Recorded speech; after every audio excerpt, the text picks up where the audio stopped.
तो चलिए अंदर का जो सीन है किस तरह से वो हम चलेंगे और देखेंगे कि किस तरह से यहाँ पे जो है लोगों का जो है रिस्पॉन्स मिल रहा है। जैसा कि अब देखने की शुरू से ही अभी लगभग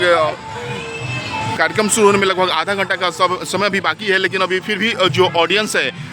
उनकी भीड़ जो है आप लगातार देख सकते हैं कि किस तरह से जो है यहाँ पे आ रही है इस रॉयल सर्कस में। और जैसा कि आरा वासियों के लिए कहा जाए कि काफ़ी ये जो है खूबसूरत पल कहा जाएगा कि तरह तरह के करतब जो है यहाँ पे और लोगों को देखने के लिए मिल रहे हैं।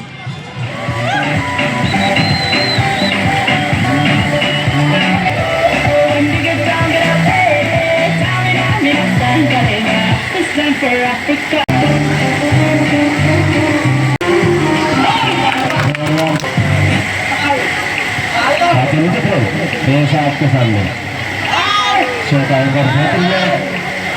केंद्र